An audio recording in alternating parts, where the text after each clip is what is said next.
Hello, I am Praveen Sharma, MD of Hinds Plastic Machines Private Limited. We manufacture plastic processing machines, mainly injection molding machines, and we have a range from 25 ton to 550 ton, and we make both type of just like toggle type and ram type direct locking machines. Since 1999, we had started factory from Delhi, Subhash Nagar, and in 2005 we shifted in Manesar. Now we are cater these machines all over pan India. जो मेरी जो पहली job थी वो Joy design थी, जो कि बहुत ही छोटी बेबी मशीन्स बनाते थे, वर्टिकल इंजेक्शन मोल्डिंग मशीन्स बनाते थे वो लोग। तो वर्टिकल इंजेक्शन और सिर्फ 25 टन तक ही बनाते थे वो, इससे बड़ी नहीं बनाते थे। तो मेरा विचार में आया कि यार क्यों ना इससे बड़ी मशीन बनाई जाए और अच्छी और बेहतरीन, जो कि मतलब क्योंकि बड़ी मशीनों की डिमांड बहुत ज़्यादा थी। तो लेकिन उनका एक फोकस था कि सिर्फ हमें 25 टन तक ही बनानी है, इससे बड़ी नहीं बनानी। तो जो बेसिक लर्निंग थी अबाउट इंजेक्शन मोल्डिंग मशीन वो मेरी पहली जॉब से मेरे को मिली, और उसके बाद मैंने डिसाइड किया कि मैं 25 टन से स्टार्ट करके और बड़ी टनेज तक जाऊंगा, जिसके कारण कि मैं आज जो है हम 25 टन हमारा जो बेसिक फर्स्ट मॉडल है, और 25 टन से लेके 550 टन तक हम लोग बना रहे हैं। We have very standard models, and जो भी हमारे पास मशीन्स हैं सारी स्टैंडर्डाइज की हुई हैं हमने। लाइक 25 टन से लेके अगर मैं 550 टन तक कहूँ तो सबके साइजेस वगैरह सब चीज़ें स्टैंडर्डाइज हैं। तो वो हमारे डिज़ाइन जो हैं लगभग फ्रीज रहते हैं, और हमारे पास जैसे ही ऑर्डर आते हैं या ऑर्डर नहीं भी आते हैं तो हमारे पास 2 या 4 मशीन का हमेशा हमारे पास स्टॉक में रहता है। और कभी बट ऐसा होता नहीं है कि ऑर्डर नहीं आते हैं, या ऑलमोस्ट ऑर्डर पे ही सारी बुक रहती हैं। और ये हमारे को ज़्यादातर तो एग्जीबिशन से काफ़ी अच्छा रिस्पांस मिलता है। तो एग्जीबिशन से जो लीड्स मिलती हैं हमारे को, नए कस्टमर बेस मिलता है, हमारा जो पुराना जो हमारा कस्टमर बेस है उनसे रिपीट ऑर्डर मिलते हैं। तो ये हमारे जो ऑर्डर्स का है ये साइकिल हमारा चलता रहता है, और उसके अकॉर्डिंग जो है हम मशीन्स जो है नंबर ऑफ उसमें रखते हैं। हर एक रेंज की मशीन कुछ ना कुछ 1 या 2 मशीन्स का हमेशा हमारे फ्लोर पर चलता रहता है, बनती रहती है। तो right from the structure, frame structure से लेके और मशीन का जो क्लैंपिंग यूनिट है, इंजेक्शन यूनिट है, सारा जो डिफरेंट साइज़ का हम लोग जो है टाइमली बनाते रहते हैं। और वो मैन्युफैक्चरिंग जो है हमारा उसी प्लान के अकॉर्डिंग चलता रहता है, जैसे जैसे हमारे पास ऑर्डर होते हैं। जब स्टार्ट किया था बिज़नेस, तो आप देखेंगे तो दिल्ली में मेरे सराउंडिंग में मैं ये देखता था कि लोकल टाइप की जैसे लाइक प्लेटों में, और बहुत ही सिंपल मशीन, वेल्डिंग वोल्डिंग, मतलब कोई लुक अच्छा नहीं था, ना एस्थेटिक था, ना कोई वो बहुत ही एडवांस मशीन थी, विदाउट पीएलसी की, मैनुअल टाइप की थी। तो वो मैंने जगह जगह बनती हुई देखी। इवन मतलब हमारी जो वर्कशॉप थी उसके आसपास ही 2-3 लोग, 4 लोग बना रहे थे।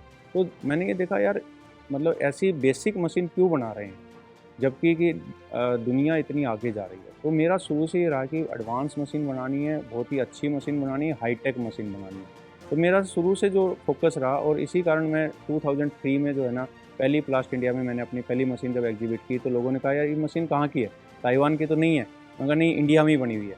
तो जो अब जो मेक इन इंडिया बाद में मोदी जी ने जो चलाया, तो उसमें हमारे को बड़ा वो, हमने अपना एक पूरा ब्रांड ही रखा मेक इन इंडिया, और शुरू से हम मेक इन इंडिया में ही रहे हैं।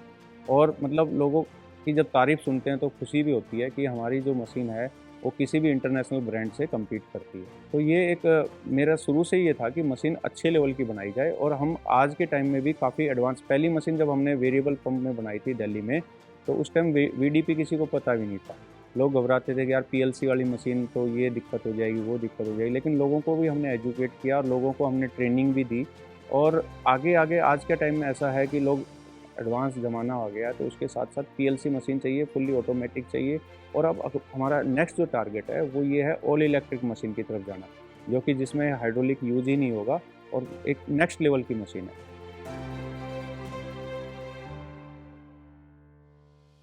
मेनली हमारा जो मेन मार्केट है that is complete north India. North India में भी अगर मैं ज़्यादा कहूँ तो वो हमारा पंजाब, बद्दी साइड में, सोलन और हिमाचल, इधर नोएडा, दिल्ली, एनसीआर, इधर जयपुर साइड में। तो मतलब ये पूरा नॉर्थ इंडिया के अलावा हम लोग जो है मदुरई तक हमारी मशीनें गई है, तमिलनाडु, हैदराबाद। तो डिफरेंट स्टेट्स में गई हुई हैं हमारी मशीनें। लगभग हम पैन इंडिया हम लोग कैटर कर रहे हैं अपनी मशीन्स। टाइम टू टाइम बहुत ही अच्छी अच्छी अचीवमेंट्स हम लोगों ने करी हैं। मतलब different number of, not only injection moulding, हमने स्पेशल पर्पस मशीन्स प्लास्टिक्स के अंदर भी बनाई हैं और दूसरे सेगमेंट के अंदर भी बनाई हैं। अगर मैं कहूँ तो मेरे को एक चीज़ शेयर करने में बड़ी खुशी होगी कि अभी रिसेंटली एक अपना रॉकेट लॉन्च हुआ था, उसके अंदर हमने एक मशीन दी थी हाइड्रोलिक प्रेस, जिसके अंदर की वो हमारे कस्टमर होजेस बना के उन्होंने LMV3 जो अभी रिसेंटली जो लॉन्च हुआ था, उसके अंदर वो स्पेयर पार्ट्स लगे थे। तो मेरे कस्टमर ने मेरे को स्पेशली मैसेज किया कि this will happen just because of you and ISRO team. तो ये एक बहुत ही बड़ी खुशी की बात थी और अपने लिए एक बहुत बड़ी अचीवमेंट थी कि चलो हमारा जो है एक छोटा सा योगदान, नाखून बराबर भी, अगर वहाँ तक पहुँच गया है तो एक बहुत बड़ी बात है। फ्यूचर प्लान्स का देखिए ये है कि अभी नेक्स्ट जनरेशन तैयार हो रही है ऑलरेडी। जो मेरा यंगर सन है, जो एल्डर है, दोनों he is also doing mechanical background से हैं, वो दोनों इंजीनियरिंग कर रहे हैं। एक ने, जो बड़े वाला बेटा है मेरा, उसने वो मास्टर्स कर रहा है जर्मनी से AI के अंदर, AI in smart sensors and actuator. तो वो जैसे ही आप कुछ टाइम में ज्वाइन करने वाले हैं, तो एक अलग लेवल की एडवांस जो टेक्नोलॉजी के साथ, जो हमारा रोबोटिक्स के साथ में मशीन्स को लाने का मार्केट में प्लान है, और हम चाहते हैं कि अपने कस्टमर्स को और भी अलग लेवल के ऊपर लेके जाएं। तो अभी तो एग्जीबिशंस हम लोग इंडिया के अंदर ही डिफरेंट एग्जीबिशंस में एग्जिबिट कर रहे हैं।